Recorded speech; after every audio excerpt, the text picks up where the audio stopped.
Assalamualaikum warahmatullahi wabarakatuh. Kita bertemu lagi sambungan siri penjelasan saya ke atas buku saya sendiri, Panduan Akidah dan Ibadah Ketika Sakit. Ini adalah video bersiri. Jika ada di kalangan tuan-tuan dan puan-puan yang baru saja jumpa video ini, sangat saya syorkan untuk tonton daripada siri pertama, daripada video pertama. Saya ada buat satu playlist yang khas dalam saluran YouTube saya. Tajuk dia Panduan Akidah dan Ibadah Ketika Sakit. Baik, sekarang kita masuk dalam bab berwuduk apabila sakit. Ya, moga-moga sempat saya jelaskan sebelum turunnya hujan. Ada banyak awan gelap itu ya. Tuan-tuan dan puan-puan, apabila kita sakit dan hendak beribadah, hendak solat, kita tetap wajib mengambil wuduk. Cuma menjadi persoalan bagaimana jika ada, katakan anggota wuduk kita yang ketika itu berbalut. Mungkin tangan patah ada simen, mungkin luka ada bandage. Bagaimana ya? Okey, pandangan pertama berkata sekadar lembapkan tangan dan sapu di atas katakan balutan simen itu. Sapu atas simen ataupun atas bandage. Itu pandangan pertama. Tetapi pandangan pertama ini berkata jika dengan tangan yang lembap itu akan menyebabkan balutan tersebut rosak ataupun luka di bawahnya menjadi lebih parah, maka tak perlu, boleh mengisyaratkan sahaja di atasnya. Mengisyaratkan sahaja. Pandangan kedua berkata, dah tak boleh tu tak boleh, tak apa, tak payah. Kalau dah memang tak boleh, tak payah. Sebab kalau dah ada plaster, katakan tangan patah daripada sini sampai sini plaster kan, kita nak sapu dengan tangan yang lembap pun buat apa, sebab bukan kena anggota wuduk kita tu pun. Okey, jadi pandangan pertama kata kita cuba sapu dengan tangan yang lembap di atas plaster ataupun balutan itu dengan syarat ia tidak menyebabkan kemudaratan yang lebih teruk. Kalau akan menyebabkan kemudaratan, maka cukup dengan mengisyaratkan sapuan di atasnya. Cukup mengisyaratkan sahaja. Pandangan pertama. Pandangan kedua berkata, dah tak boleh. Tu tak boleh lah. Okey? Sebab Allah SWT berfirman dalam ayat ke-16 surah Taghabun, bertakwalah kepada Allah sedaya upaya kamu. Jadi memang kita nak bertakwa, kita memang nak berwuduk, tapi dah tak boleh nak buat macam mana kan? Maka tak perlulah nak buat apa-apa. Jadi ada dua pandangan. Baik, itu yang pertama. Yang kedua, baik, kita nak berwuduk tetapi kita tidak dalam kemudahan untuk bergerak ke tandas untuk mengambil wuduk. Kita tak ada kemudahan, mungkin bedridden. Bedridden bahasa Melayu sebut apa? Okey, memang kena terbaring di atas katil saja ya. Jadi ada satu pilihan yang mungkin banyak orang tak tahu. Kalau kita tak boleh mewudukkan diri sendiri, kita boleh minta tolong orang lain mewudukkan kita. Apa tu?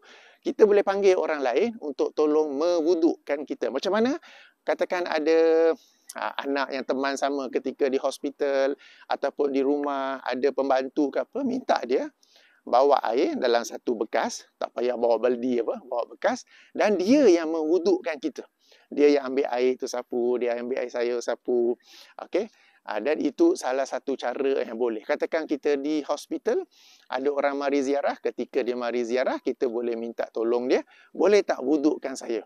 Cuma pastikanlah ia ahli keluarga ya. Sebab ada berlaku sentuhan kan. Bukan orang asing ya. Pastikan ia ahli keluarga. Okey, jadi ini satu option yang mungkin ramai tidak tahu, iaitu kita boleh minta tolong orang lain mewudukkan kita. Kalau ahli keluarga tak apa, tak ada, katakan saya lelaki, sekarang ni sudah ada jururawat lelaki kan, try tanya, boleh tak wudukkan saya? Katakanlah kita ni bedridden, tak boleh nak bangun macam mana ke, tapi nak wuduk, nak solat ni, boleh tak tolong wudukkan saya? Mungkin dia pun terkejut macam mana tu. Ceritalah, bawa saja bekas air, dia ambil tu dan anda tolonglah basuhkan anggota-anggota wuduk. Sekarang ni satu poin penting ya. Sebab di kalangan kita memang dari kecil diajar tentang air mustakmal dan kena basuh 3 kali. Jadi dalam video saya yang lain tentang cara berwuduk dalam kapal terbang, telah saya jelaskan bahawa wuduk tak semestinya kena 3 kali dan hukum air mustakmal tu sebenarnya tak ada. Sebab kalau kita kata ada, wuduk Rasulullah SAW, wuduk para sahabat semuanya tak sah. Kalau kita baca hadis-hadis bagaimana Rasulullah berwuduk, bagaimana para sahabat mencontohkan wuduk Rasulullah, tak basuh 3 kali. Ni air mustakmal tidak diperhatikan. Tak sah ni. Okey. Jadi air mustakmal tu tidak ada. Maka sebab sekarang ni kita di katil. Kita tak dapat pergi ke tandas untuk ambil wuduk. Okey, ada orang tolong mewudukkan kita, tak perlu basah lencun apa semua sampai basah katil, basah lantai apa semua tu. Cukup dengan basuhan ataupun lembapan yang sedikit saja. Ya, lebih kurang apabila kita wuduk dalam kapal terbang. Jika ada botol spray tu pun, boleh spray pun, yang itu pun boleh ya tuan-tuan dan puan-puan. Jadi ingat ya, tak semestinya kena basuh 3 kali, tak semesti bukan, dan memangnya tidak ada hukum air mustakmal yang biasa kita belajar dari kecil dulu. Okey, satu cara lain ialah kita boleh, katakan kita nak ambil wuduk, sukar nak ambil wuduk 5 kali sehari. Okey, kita boleh ada satu pilihan, satu disebut sebagai jamak suri. Jamak suri ini ialah menghimpun solat. Katakan Zuhur dengan Asar, kita solat Zuhur di akhir waktu, Asar di awal waktu. Okey, katakan sekarang ini Asar 4.50 petang. Sekarang ni Asar 4.50 petang di kawasan Kelang dengan Shah Alam.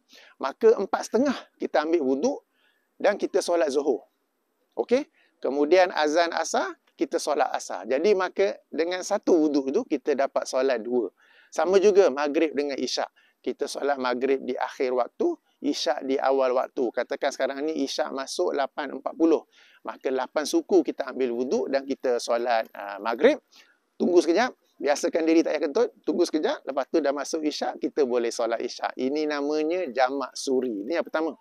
Okey, yang kedua, kita juga boleh jamak solat meskipun tidak musafir. Katakan anda orang Ipoh, anda masuk hospital besar Ipoh, ada dalam ward, okey, dan ada kesukaran untuk melaksanakan solat dalam waktunya, maka anda boleh jamak, sebab jamak tidak disyaratkan oleh musafir, tetapi jamak disyaratkan oleh adanya kesukaran untuk melaksanakan solat dalam waktunya. Okey, dalam hadis sahih Muslim, Rasulullah SAW pernah jamak solat ya ketika di Madinah, di Masjid Madinah itu sendiri.